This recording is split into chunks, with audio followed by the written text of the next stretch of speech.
And welcome to the Bright Side once again. Thank you for joining us. I am Pharmacist Ben. This is your common sense show about health and nutrition and more. 844-236-6010 is our number if you have questions about health, nutrition, prescription drugs, if you want to contribute to the conversation, if you want to share how you're dealing with or any of your ideas about what's going on in this corona crazy world that we are all living in. Today I was reading, oh my God, this guy, I don't even want to mention his name, is going to go before Congress and warn of needless suffering and death if the U.S. reopens too soon. Are you kidding me? And this is, by the way, this was put in the newspaper before the testimony because they want to make sure that we hear this needless suffering and death, this craziness that's being perpetuated by the media, which is why we say don't watch the news. There's nothing new on the news. It's out of control. It's totally out of control. Yet the masses of people still quote statistics that they heard on the news, or still quote medical authorities that they heard on the news, or still quote the modeling that you hear on the news, or still quote the news. It's all the same stuff. I got a letter here from Janine. Janine has been following my stuff for a long time. Hi, Janine, if you're listening. She says, this is, by the way, a Facebook post, not a letter. And by the way, we have a Facebook page, The Bright Side with Pharmacist Ben. We have posts, and we encourage other people to post good stuff, interesting stuff, and it's kind of a community page. And then you can also communicate to me if you have questions personally. Janine writes, I don't necessarily want this posted. I would like Ben to clarify the paranoia regarding every surface being contaminated with the virus, coronavirus. Please explain if this is fact or fiction. I want something from a highly reputable source. The insanity drummed up by the media is destroying people with irrational fear and panic. Okay, listen. Viruses are everywhere, people.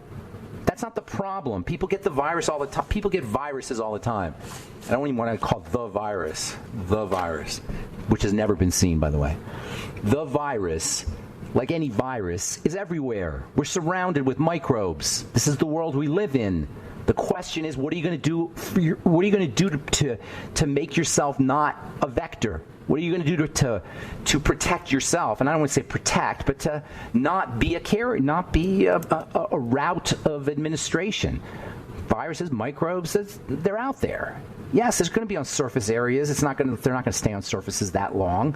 Now they want to decontaminate everything. You're going to have cashless money. The cashless society that's long been predicted is on the way because people don't want to touch the money. How the heck are we going to go back? Restaurants are talking about having glass barriers, like putting you in a bubble, a glass bubble. This is, I don't even know the word. It's more than lunacy. It is so blatantly manipulative and unfair and unfounded. Unfair and unfounded. Unfair to do this to human beings, and it's unfounded on any reputable science anywhere. I'm not saying, by the way, I know anything. I'm just saying there's no evidence for anything. I'm not saying I know anything. I'm not attributing motivation or agenda. That's, I don't want to go there. The fact of the matter is, just the facts. There's no evidence for what we're doing, no scientific evidence. In science, you can't just say, oh, it's a virus. Where's the evidence? There's a virus. Who's seen the virus? Have they tested the virus?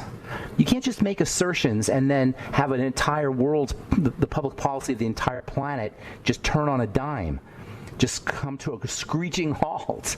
It's absurdity, absolute absurdity. And needless suffering and death, really? Is that what's going to happen? Needless suffering and death? People die all the time. And if there's any needless suffering, it's because of ridiculous medical strategies like sticking ventilators down people's throats when they don't need it.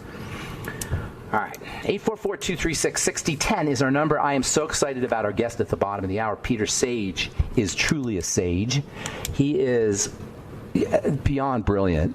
I mean, Google him. Just check out his YouTubes. Get his book. He's just got some amazing, amazing things to say about how to live life. He's an inspiration. He creates distinctions, like one of his distinctions is motivation versus inspiration, which I absolutely love, and we'll talk about that. And then, and he also has some very interesting takes. And he says exactly what I say: don't watch the news. You don't need to watch the frickin' news. The news is not there for you to be informed. It's there to sell Advertising, on the surface, it's there to sell advertising as a business, but underneath it's there to move populations, to move masses of people, simultaneously. That's what the media does. That's what's going on. We're moving. Masses of people are being moved. The culture is being shaped in real time, and we're in it.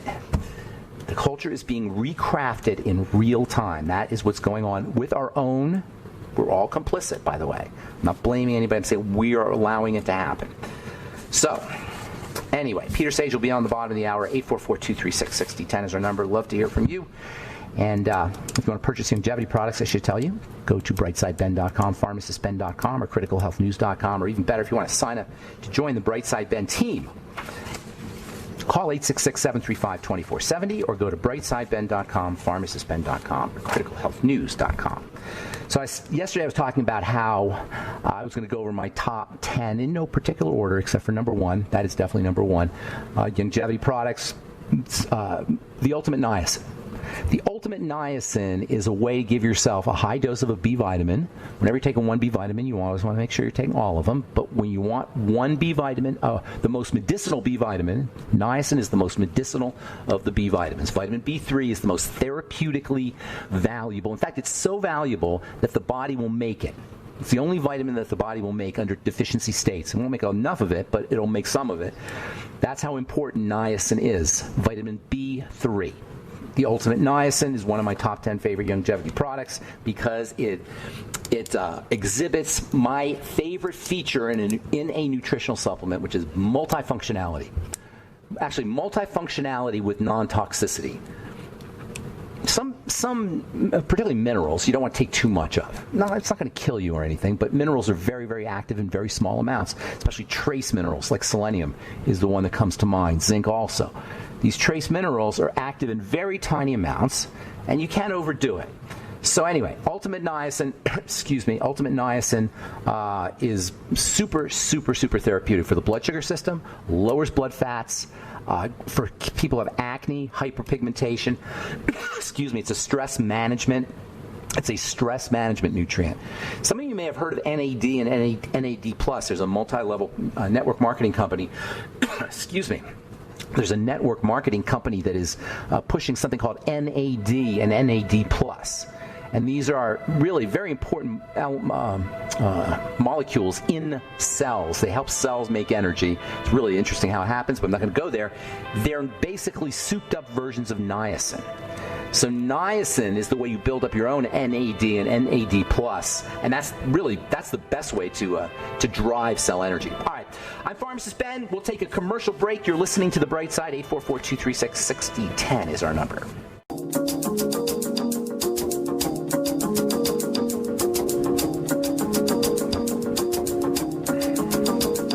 Okay, we're back on The Bright Side. Pharmacist Ben here, 844-236-6010 is our number. We've got Peter Sage, the aptly named Peter Sage, coming up at the bottom of the hour. Peter is an inspiration as well as just a practical teacher for having a great life. He covers all kinds of stuff, from how you process information to how you can have how you can make money to how you can survive through adversity, and he has personal experience with that. We're going to talk to Peter Sage at the bottom of the hour, and we'll talk to him about his YouTube videos and his TED Talks and also his book. Peter Sage at the bottom of the hour. 844-236-6010 is our number. We'll get your calls here in just a moment. I want to continue talking about my one of my top 10 favorite longevity products, the Ultimate Niacin, which is they call it the Ultimate Niacin Plus now. It's basically niacin. There's some herbs in it. But basically, it's 500 milligrams of niacin. The one thing about niacin that you got to be careful of is the niacin flush, which some people find very unpleasant. It's kind of like you're hot and itchy. It's caused by vasodilation. Niacin is vasoactive. And this vasoactivity is actually one of its benefits. It improves blood flow. It improves nutrient delivery. It improves oxygenation, and it improves detoxification. It has a blood pressure lowering effect. It's one of the all-time great antihypertensives. Nutritional antihypertensives along with magnesium. And it also plays a very important role in helping the body process sugar. If you're diabetic, you want to be using the ultimate niacin. I don't think it is part of the healthy blood sugar pack, but it's just as equally important as selenium.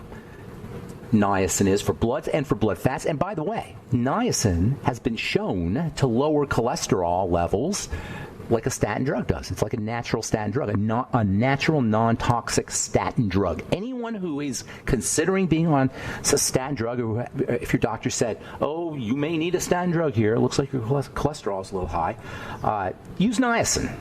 Niacin doesn't just lower cholesterol, it completely it strengthens the biochemistry that's involved with sugar processing, and that lowers cholesterol. So it doesn't just work like a drug. Drugs work by like taking a hammer to a cell. Niacin works by improving the way the body handles certain chemical reactions. It's much more subtle. But by improving the way the body handles sugar processing, niacin helps with anything that's associated with sugar, and that includes cholesterol. Yes, cholesterol is associated with sugar. And blood fats. Niacin is also important for the brain. In fact, niacin deficiency causes dementia. In fact, if you have full-blown niacin deficiency, you may suffer from a disease called pellagra. Pellagra is, if you go to medical school, they tell you pellagra is diarrhea, dermatitis, dementia, and death. They call it the 4 Ds of pellagra: diarrhea, dermatitis, dementia, and death. Now, these are shortcuts, not literally diarrhea, although that might be part of it. It's digestive issues. And dermatitis doesn't mean exactly skin rashes. It means skin issues. And dementia doesn't mean necessarily full-blown Alzheimer's disease. It means you have cognitive issues. How many people can say they don't have cognitive, as they get older, that they don't have cognitive issues? How many people can say that they have, how many people will tell you that their skin is sensitive and rashy? How many people say that I have just long-standing irritable bowel issues? These are all signs of niacin deficiency. So the ultimate niacin is, it's one of my top 10 favorite longevity products. Anyone on a statin drug, anyone who's considering a statin drug or on a statin drug, if you take niacin and you're on a statin drug, you can lower your dose of your statin drug, by the way. Maybe not even need your statin drug.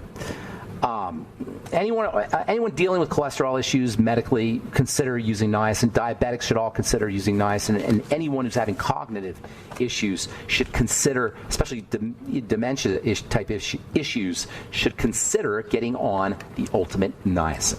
All right, Peter Sage coming up in the bottom of the hour. Let's go to the phones and get my computer working here.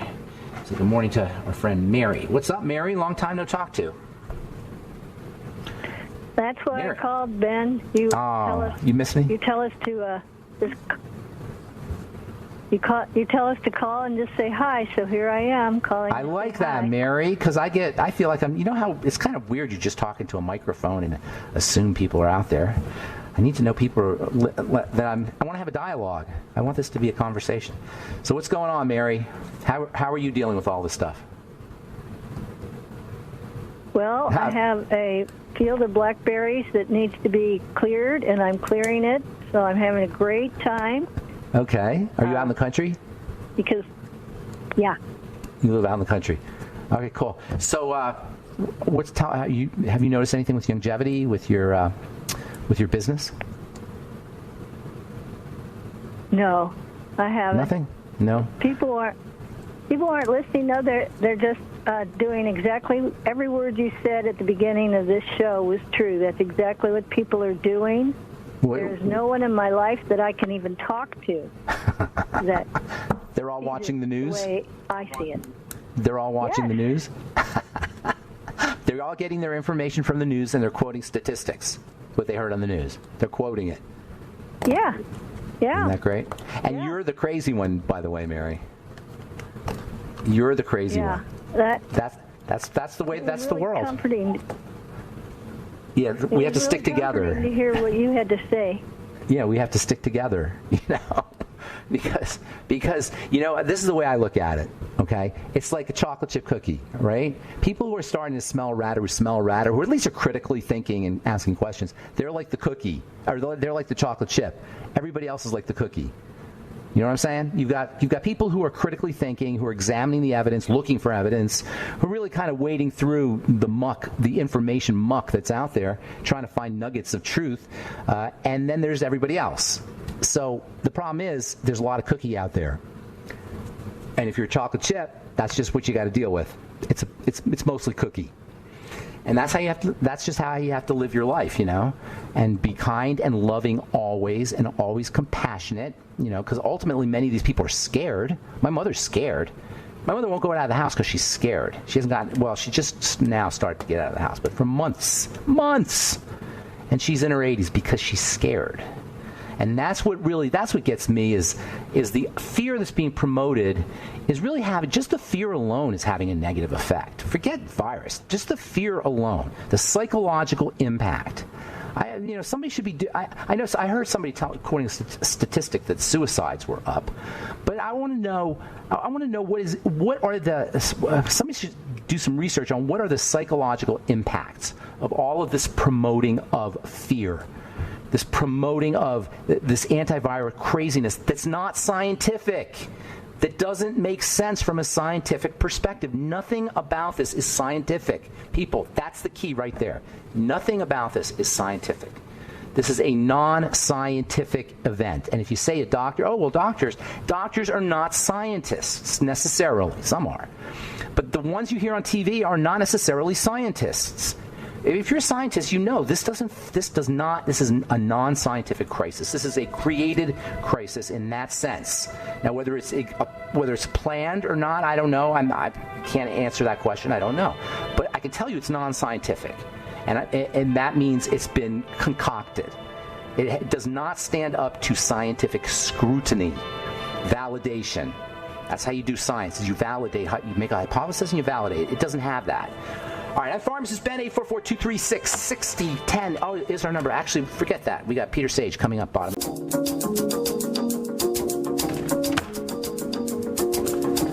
Okay, we are back on the bright side. I am Pharmacist Ben. Thank you for joining us. Please check out our websites, brightsideben.com, pharmacistben.com, and criticalhealthnews.com for all of the longevity products. We've got news stories and blog posts and videos and lots of good health information.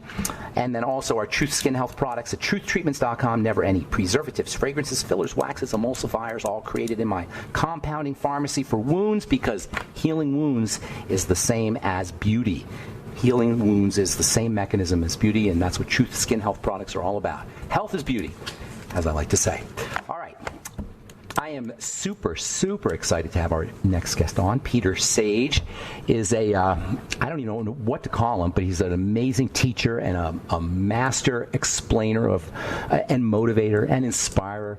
And he's got all these, he's so loaded with pearls and nuggets of wisdom. I've been following his work now for probably about 6 or 8 months, his YouTube videos, and I'm currently reading his book. And there's just so much to talk to Peter Sage about.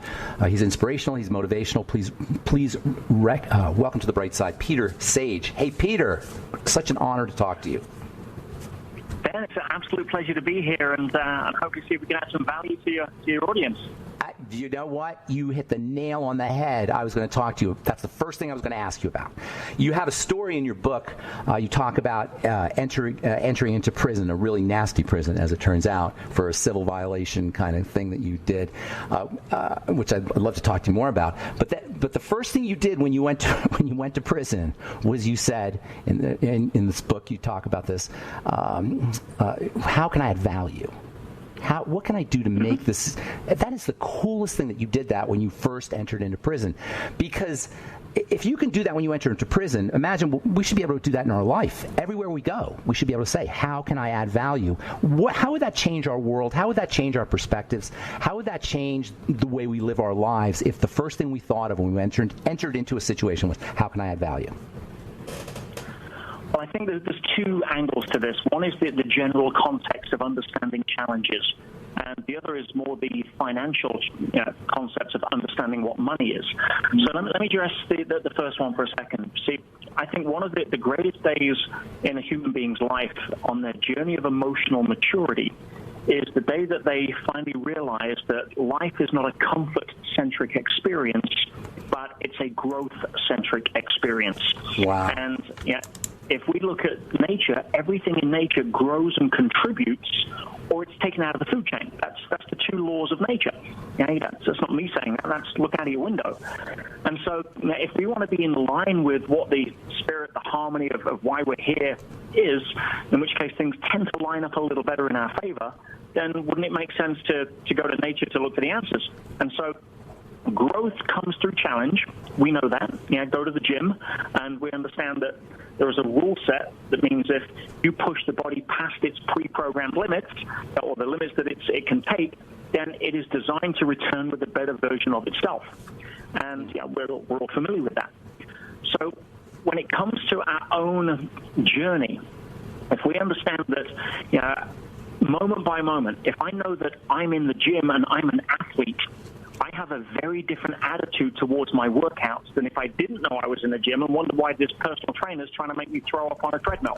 Right? So live like an live athletically. Live with the same kind of motivate or the same kind of drive that an athlete has to be a high performer. Be a high performer of life. Be an athlete of life, essentially. Apply the same. Absolutely, but that doesn't mean to go out and push hard physically all the time. I mean, for example, if you've got a stay-at-home mom that's listening to this, she has as much weight on the bar in the workouts of trying to manage the kids as somebody else does trying to run their own business or startup.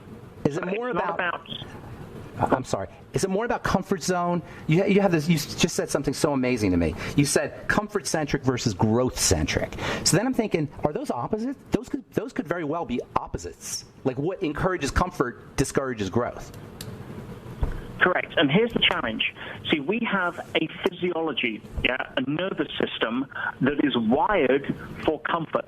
That's right. And that is exceptionally useful when it comes to standing too close to a fire or sitting on a sharp rock or an ant's nest.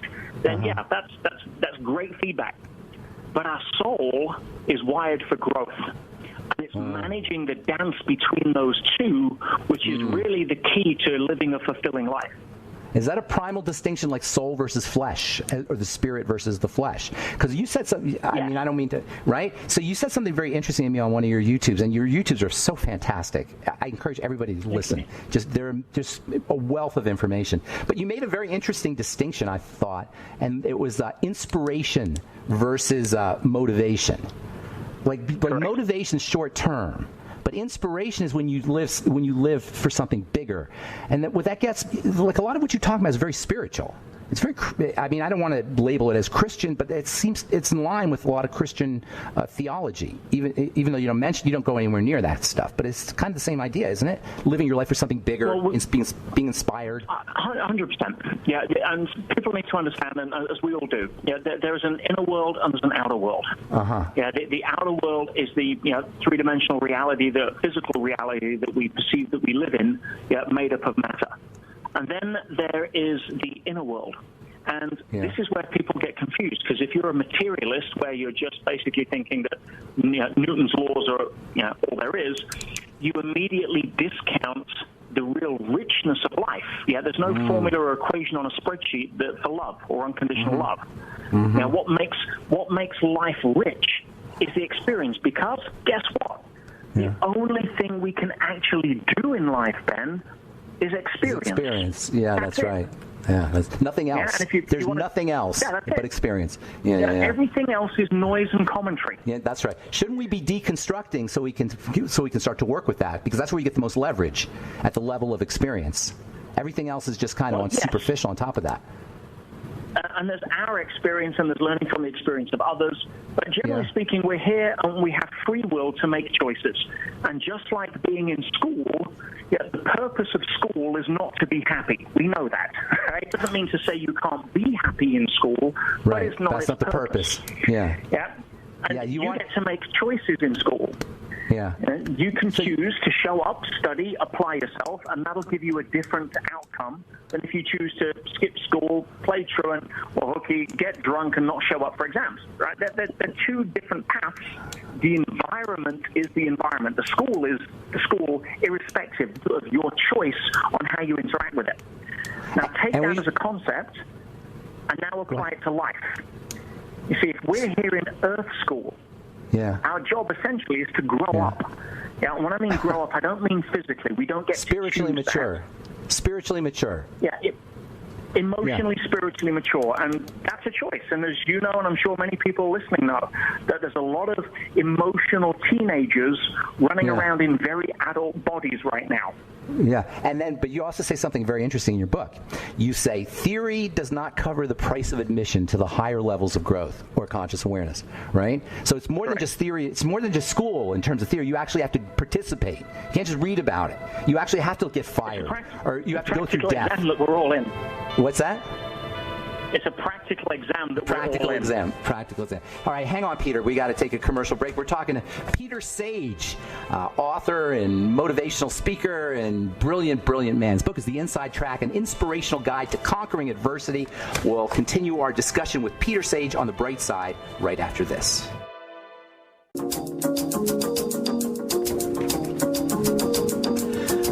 Back on The Bright Side, talking to Peter Sage, inspirational speaker. I said motivational speaker, but inspirational speaker. I like that better. And you have a very interesting way of describing that distinction. Can you share that with our audience? Motivation versus inspiration, Peter.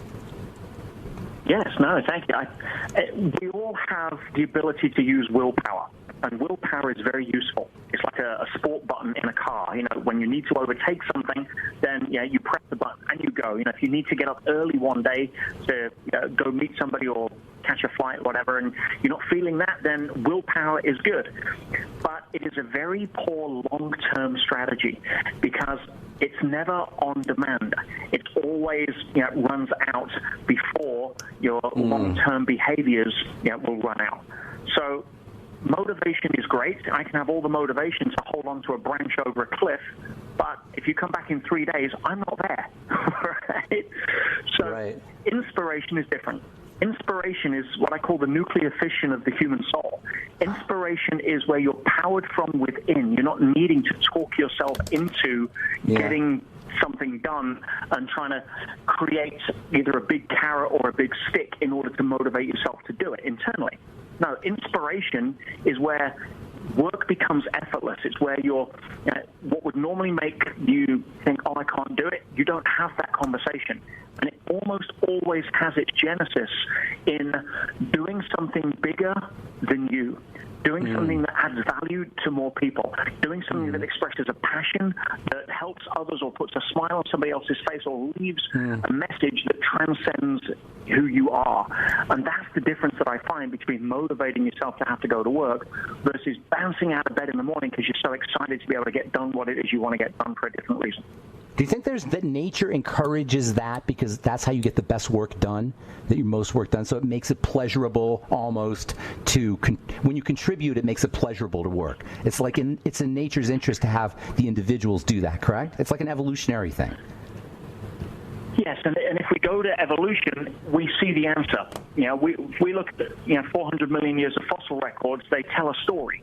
And that story is that life is consistently evolving into ever more higher levels of complexity. If you take an amoeba versus a human body of 50 trillion cells, they're two very different organisms. Whereas if you take 50 trillion amoebas, the individual, and you put one food source there, you've got war, right? Which is why. I'm sorry. Go ahead. Yeah, I was just saying, whereas if you take 50 trillion cells in the human body and one food source, you don't have war, you have harmony.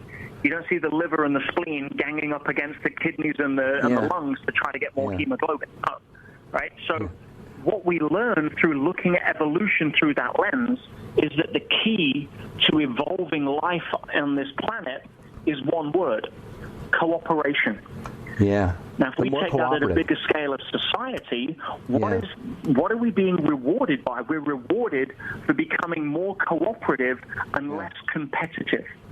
And we're seeing that now with the issues that competition has created on the planet, whereas now we need to cooperate in order to be able to deal with them.